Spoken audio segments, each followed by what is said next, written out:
three pillars of democracy: legislature, executive and judiciary. In this section, we would understand what is legislature, why legislature is important, the constituents and the elements. So, to begin with, legislature is first of all elected by the people. Now, when I say it's elected by the people, another important thing is it would work on behalf of the people. So, it is by the people and it would be working for the people and on their own behalf. So, the main idea of this legislature in all cases is to maintain a democratic setup, and also it includes diverse set of people. So, it would include people from all religion, caste, class, different segments of the society, and this legislature actually occupies a position where people have high power as well as responsibilities with them. So, in this legislature, there is parliament. What is the function of the parliament? Why do we actually need a parliament? Parliament is the law-making unit, and all democratic political processes are part of the parliament. So, it is packed up with numerous actions. What kind of actions? There can be protests, demonstrations, walkouts, any kind of cooperation, concern. So, all these political processes are part of this parliament. Parliament in itself includes two elements, which is the Rajya Sabha and Lok Sabha in Indian perspectives, which is the upper house and the lower house, or the House of Commons. Now, how parliament is required to help people? So, parliament actually is elected by the people, the common people of the country. So, it holds the representation of the common people, and since it holds the representation, it is also accountable to the people. Now, the most important thing with parliament is, in most of the democracies, executive is again a part of legislature. So, within the parliament, there would be, the parliament itself is a lawmaking unit, and within the parliament, the leader of the winning party or the winning party actually has a group of people who are working together with executing the function. So, there is an executive. Now, sometimes it so happens when there is a majority government, this legislature or this parliament can turn into a dictatorial power, because most of the people are from the same elected political party, and as a result what happens is they have a common say and there is no one who is able to voice against that party. So, in extreme cases, it can turn out to be dictatorial in nature. It is very important that there is an active vigilance over the role of the parliament, and that is done by the members of the opposition within the parliament.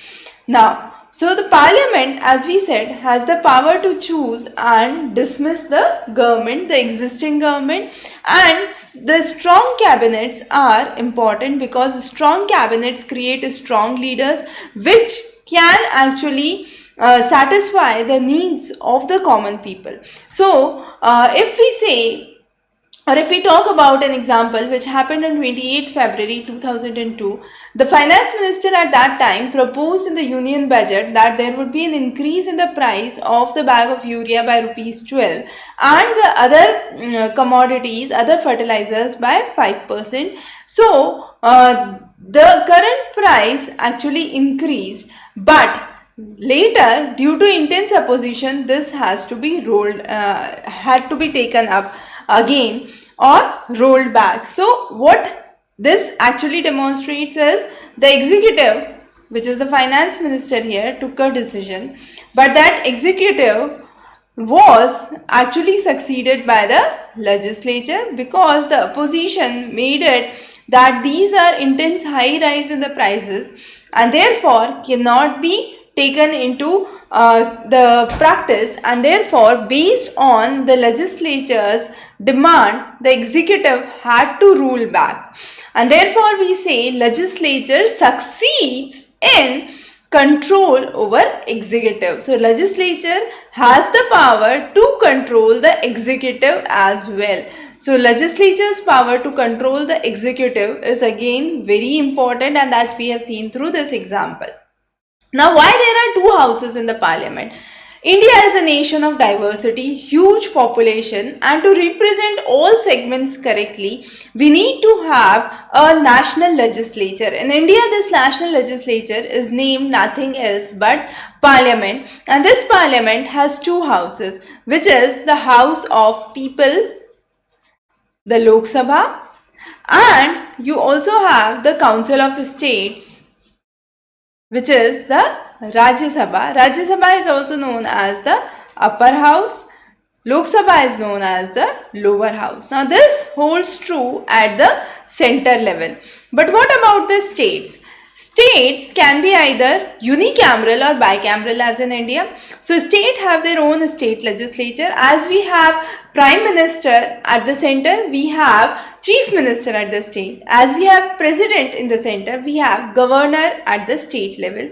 Like Lok Sabha and Rajya Sabha, we have the state legislatures, which is the State Legislative Assembly and the State Legislative Council. Now, the bicameral legislature is present only in 5 of the states. What are those? Bihar, Jammu Kashmir, Karnataka, Maharashtra and Uttar Pradesh.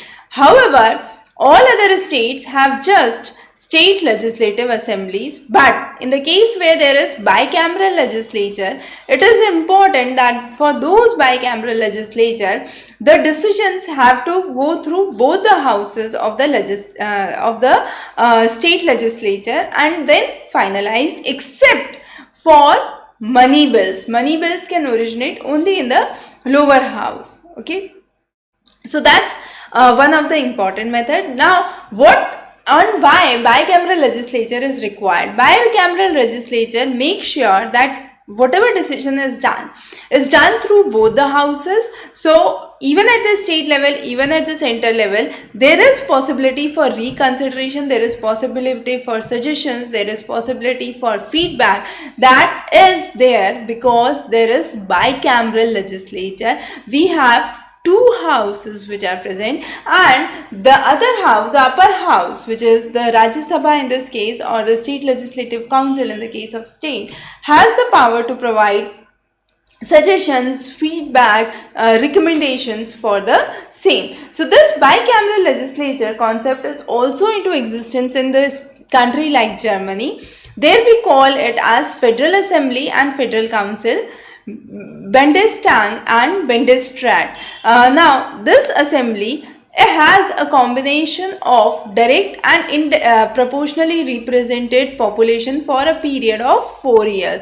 For India it is 5 years and for Germany it is 4 years. Now in Germany, how many federal states are there? There are 16 federal states and they are all represented where? They are all represented in the Federal Council. Now, the 69 seats which are present in the Bundesrat are divided based on the population of each of the states. It's not that all the states, big or small, would have the same number of people part of Federal Council, but the number of people who are part of the Federal Council would be different, and the members are generally the ministers in their government at the state level and are appointed by the government of the federal state. So they are appointed. In the case of Germany, they are appointed and not elected. Again, very, very important. So according to German law, the members from one state have to vote as a block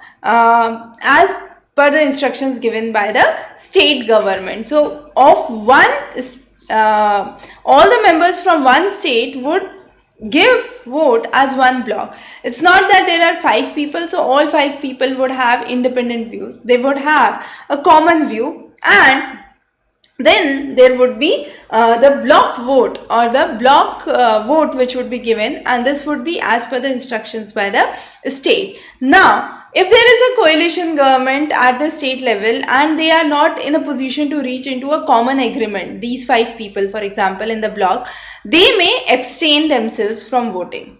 That's another case which is acceptable. So in Germany, all the members of each of the state give their vote or cast their vote as a block. So their vote goes as a common vote. But if there is a coalition government at the state, what would happen? If there is a coalition government at the state, in that case, they can, if they have different views, they can abstain themselves from voting. So Bundesrat, which is the Federal Council, do not vote on all legislative initiatives, but all the policy areas on which federal states have concurrent power and are responsible for under the federal regulations must be covered in the case of Federal Council. Clear?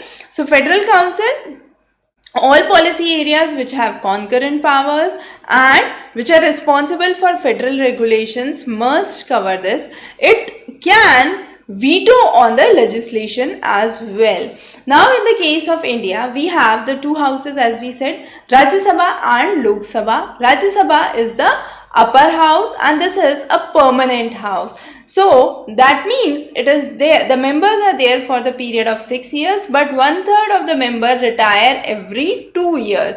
So anyone who is elected to Rajya Sabha is for a period of 6 years. The way through which they are elected are at the state legislature, we have the state legislative assembly. The members of the state legislative assembly elect the members of Rajya Sabha. So it's not a direct election, but it is an indirect election process.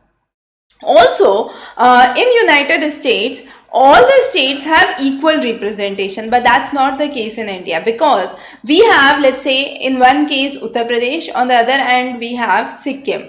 Now the population of Sikkim is extremely small than population of Uttar Pradesh.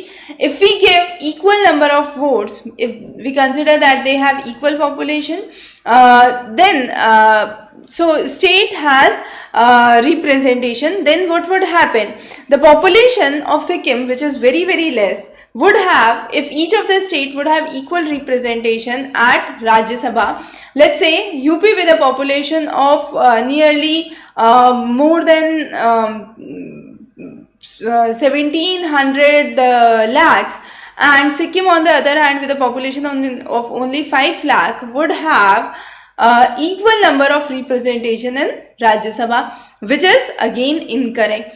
Such a system does exist in United States but not in India. So in India we need to understand that we have differential basis based on the population of the region. It's not that each of the state would have equal representation. If they were to have equal representation, as I mentioned, Uttar Pradesh, which is a huge state, Goa, Sikkim, which are Manipur, Meghalaya, which are smaller states, would have more representation than Uttar Pradesh if the same number of people goes into Rajya Sabha from this. So in order to avoid that, in India, it's based on the concept of population.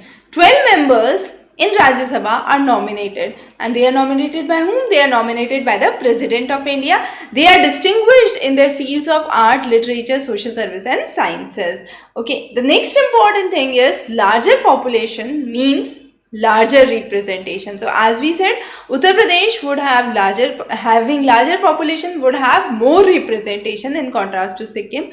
It's not just that all the states would have equal representation.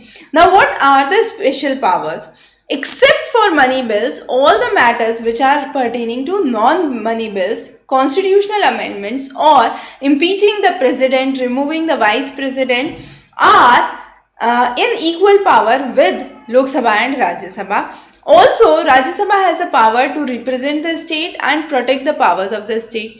Now, Rajya Sabha, as we know, is an institutional machinery for representing the states, because it is the members of state legislative assembly who ultimately elect the members of Rajya Sabha. So, Rajya Sabha has to protect the powers of the state. Now, when I say it has to protect the powers of the state, it also has to understand what can go for the consent and the approval.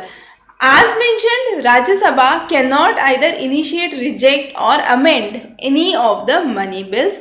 The next important thing is, if anything has to be removed from state list, and has to be entered either in the union list or the concurrent list.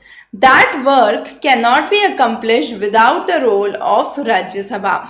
So the role of Rajya Sabha in that case is essentially important, which gives a additional strength to Rajya Sabha. And what's that additional strength? That if any of the subject has to be removed from a state list, added into a union list or a concurrent list, which is managed by both center as well as the state, in that case the power of Rajya Sabha is extremely important. Next is Lok Sabha. Lok Sabha is directly elected by the people of the country for a tenure of 5 years and can be dissolved if there is a coalition government and it does not work well, or if there is no party who actually is able to form the government, or the Prime Minister advises the President that Lok Sabha must be dissolved and fresh elections must occur. In all these cases, Lok Sabha can be actively dissolved. Now, at present we have 543 constituencies. They have not increased since 1971 and we are still on the same figures in terms of constituencies in India. The entire process of election is done across states. So it is accomplished state by state. Now once the process is done, each of the state, how it works is the country is divided into state and each of the state is divided into territorial constituencies. Now each of the territorial constituencies roughly has equal population. So the calculation is such that each of the constituency would have roughly equal population. Now what are the powers of Rajya Sabha? As we said, Rajya Sabha can work into all matters which are related to non-money bill.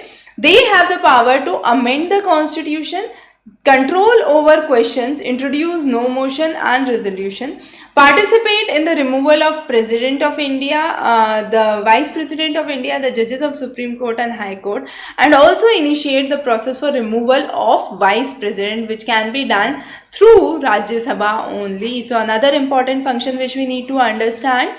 Then we need to talk about the Union Parliament and how it can make the laws which are not included in the state list or need to be transferred from the state list to the union list or the concurrent list.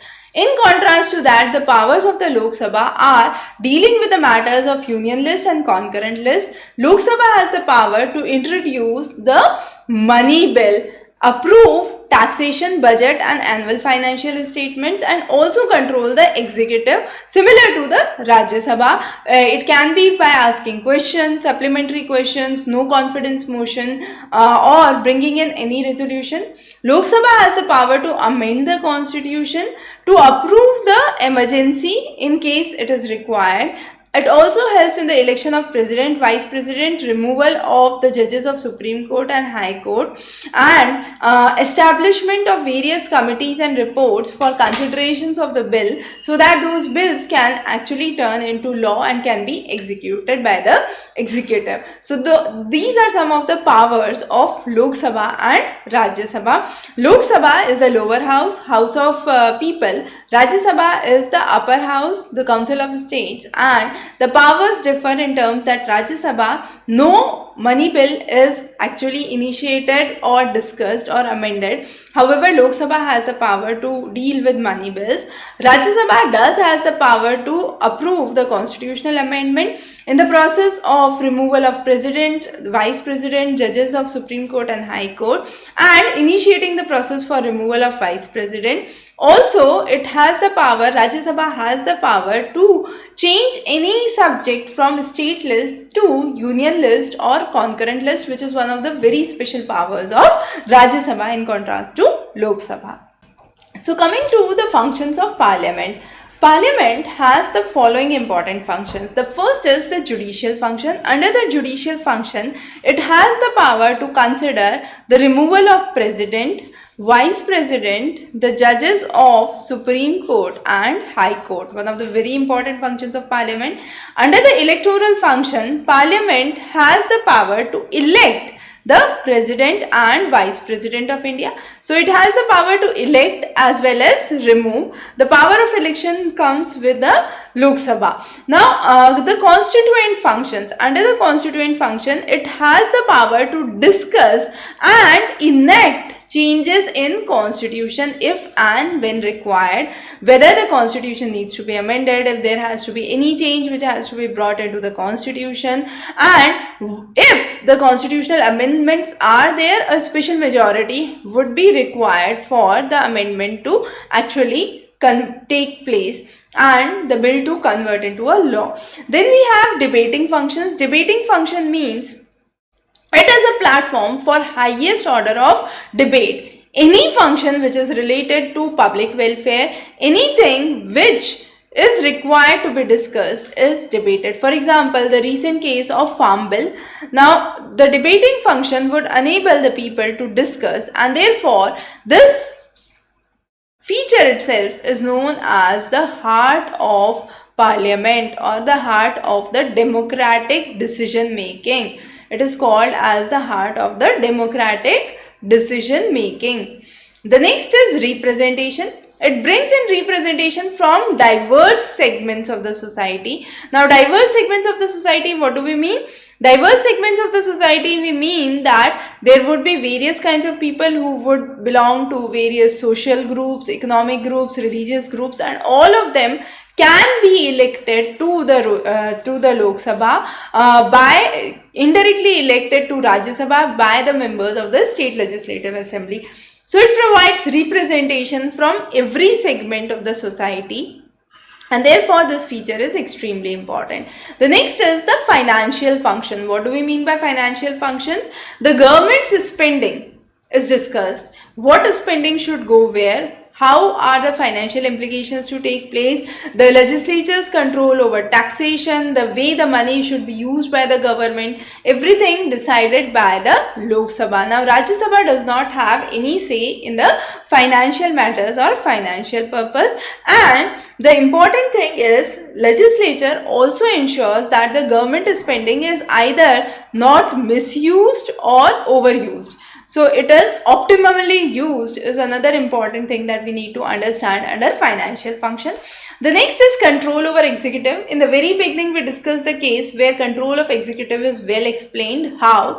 The simple way is, let's say finance minister gave a decision, but legislature and the opposition said that this is a sharp increase in the prices, and the concept was taken back. Now the concept, if it was rolled back, that means that legislature does have the power to control the executive. So in any case, executive does not have the authority to overstep, and that's being maintained by the parliament.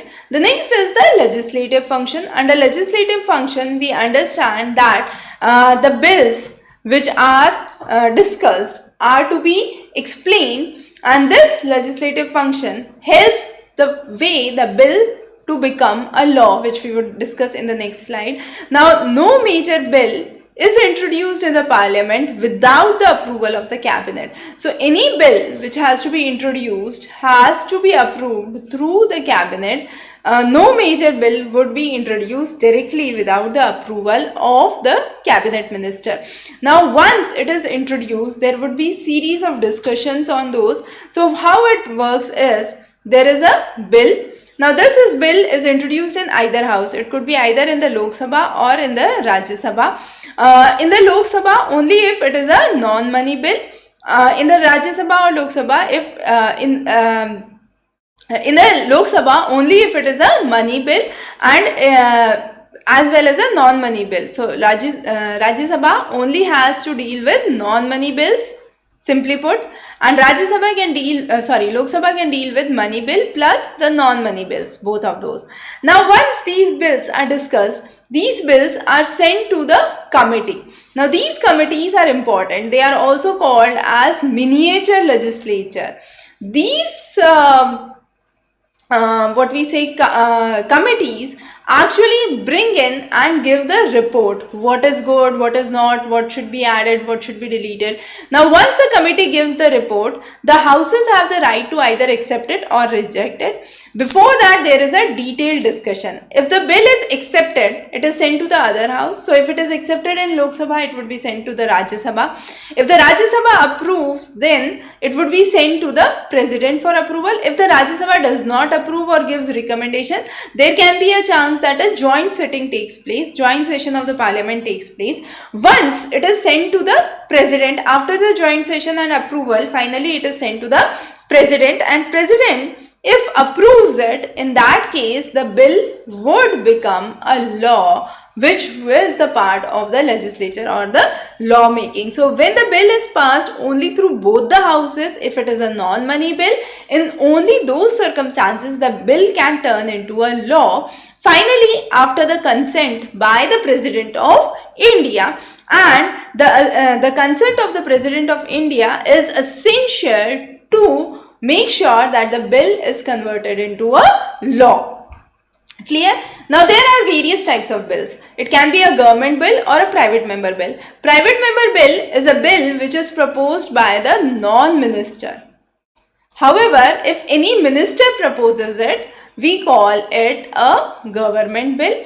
Now again, the bill can be either money bill or non-money bill. Non-money bills are introduced only in Rajya Sabha. Money bills are introduced both in Rajya Sabha and Lok Sabha can be introduced. Money bill can be introduced only in Lok Sabha. However, non-money bill can be introduced in Rajya Sabha as well as Lok Sabha. Money bill, besides Lok Sabha, Rajya Sabha does not have the power to deal with the money bill. Very, very important. So, a political party sometimes may pressurize in the case to initiate a bill.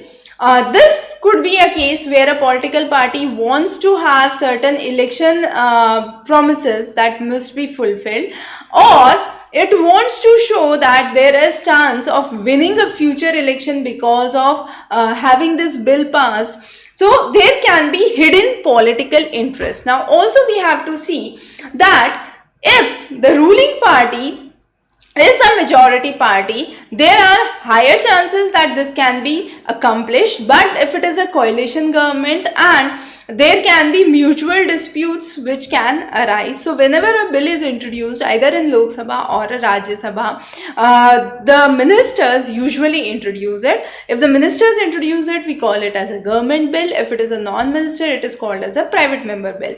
Now, the non-money bills can be ordinary bills, or they could be amendments in the constitution, the existing structure of the constitution. If you want to bring a change in the existing structure of the constitution, we call it as constitutional amendment bill, or there can be a normal ordinary bill. So bill has to be passed by both the houses in order to be enacted as a law, and this is the most important element that we need to understand. Now, how Parliament controls the executive? Executive comes only from the majority party. So executive is nothing but just the majority party. Now they can have unlimited powers, unlimited functions that they can execute, and they can turn out into a dictatorial form of government if it is a clear majority or an absolute majority. So in order to check that this executive is not doing anything that it wants, the Parliament has to play an active role, has to be vigilant, and this is an important check against executive. But who would bring this check? This check would be brought by the opposition party. So opposition party would be actually responsible to see that the unlimited arbitrary powers of the majority government are not being utilized by the ruling party or the party in power, and therefore, it is very, very important. For example, there can be an instance where I say no action can be taken against any member for whatsoever the member has said, and this is known as the parliamentary privilege. So there is again parliamentary privilege which says that no action would be taken against any of the members whatever they have said, and the presiding officer of the legislature has the final power to decide the matters of breach of privilege.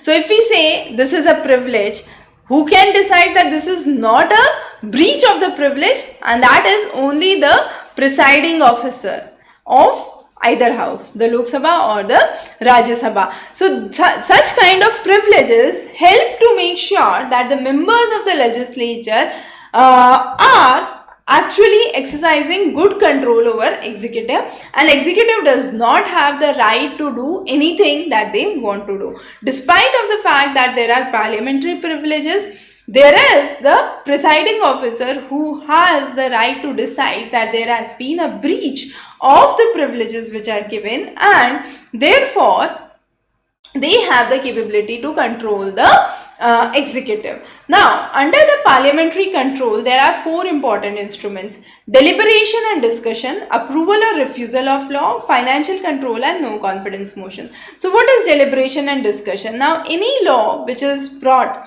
has to be discussed. So, there are various issues which are raised. Now, these issues are raised in the question hour. Now, question hour is held every day during the sessions of the parliament, and the ministers have to respond to the questions which are raised. 0 hour is where ministers have the right to raise any matter they think that which is very important. However, the ministers may or may not reply to it. So there is question hour. There is 0 hour where the immediate matter could be raised. However, ministers may respond to it or may not respond to it. There can be half an hour of discussion which can go simultaneously for the same. And these are deliberations and discussions which are required as an important parliamentary control to check that any bill which is passing has certain public interest. So it could be checking the price, checking the inflation, checking the atrocities on the weaker section of the society, checking that food or basic requirements are available to everyone.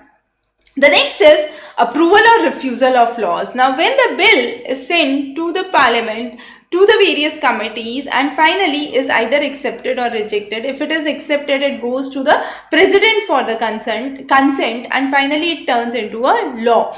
Now, there have been many bills which have failed enactment. For example, the Prevention of Terrorism Bill 2002, which was rejected in Rajya Sabha. Similarly, the Lokpal Bill, which failed the enactment, and that was in 2000. So Lokpal Bill in 2000, Prevention of Terrorism Bill in 2002, the Lokpal Bill in Lok Sabha, and then we have the Prevention of Terrorism Bill in the Rajya Sabha are some of the examples where we have seen that there have been refusal of laws. Then coming on to the financial control. Legislature may refuse to grant resources to the government. If legislature does not grant resources to the government's working would be hampered. And to make sure that the government's public accounts are maintained properly, there has to be a regular check that there is no misuse of the fund, there is adequate use of the fund, and no overutilization of the funds as well. So financial control by Lok Sabha, extremely important in terms of parliamentary control. The next is no confidence motion. No confidence motion is a powerful weapon which makes sure that executive is accountable, and that is through a no confidence motion. If any of the members pass that the government is not supporting the party or the coalition government in power, in that case, there can be a complete upheaval or a complete change in the setup, and that is through the no confidence motion. So, no confidence motion is highly important and makes sure that the government has the clear functioning which is done. So, what are the basic functions of the parliamentary committees? Now, in order to make sure that the various departments' expenditures are taken into consideration, for example, there is no corruption, clear supervision, there are 20 different departmental related committees which are established, and this has been since 1983. We have a system of parliamentary standing committees. The departmental related committees, they supervise the budget. They talk about the expenditure which can be incurred. They also talk about the bill which can come up in the house relating to the parliament, and then there can be joint parliament committees which can be there, which can actually discuss the bill into detail, make sure if any other financial irregularities are there, and the members of this joint parliamentary committee are selected from both the houses of the parliament. So they are from the Lok Sabha as well as Rajya Sabha. Coming on to how parliament regulates itself. So parliament, as we said, is a debating body. There are discussions which sometimes can turn into a meaningful, orderly way, but sometimes there can be the smooth process or the dignity of the parliament that can be hampered. So in order to make sure that the behavior of everyone is normalized or the behavior of the members is sane, what is required is the way through which the presiding officer of the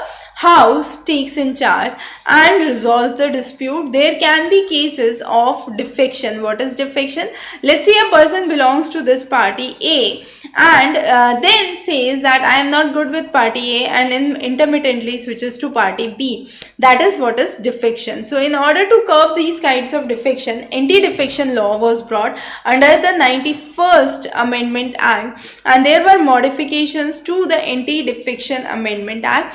The idea was the presiding officer takes the final decision in each case. Now presiding officer of the house would take the final decision, and it also has a provision that the member would be considered defected.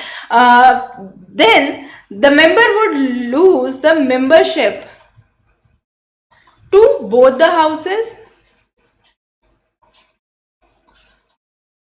So the member won't be any more member of either the Lok Sabha or the Rajya Sabha in the case that the members have been proved as defected.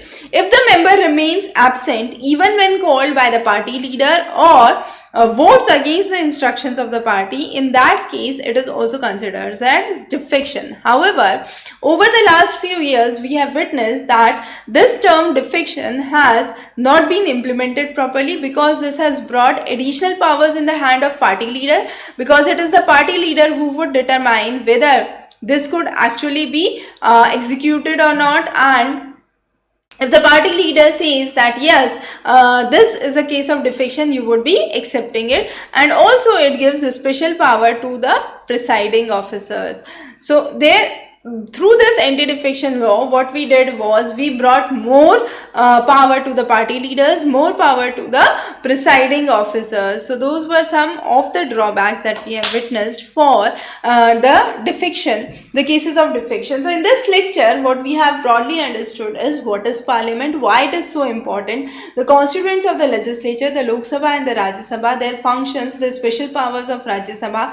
We have also talked about how legislature has the right to control the executive, the deliberation, discussions, approval or refusal of law, financial control, and also understanding that there has been a change which has to be regulated. So no confidence motion can also be one of the parliamentary controls in order to see that if the government machinery is not working correctly, we can have a no confidence motion against the ruling party.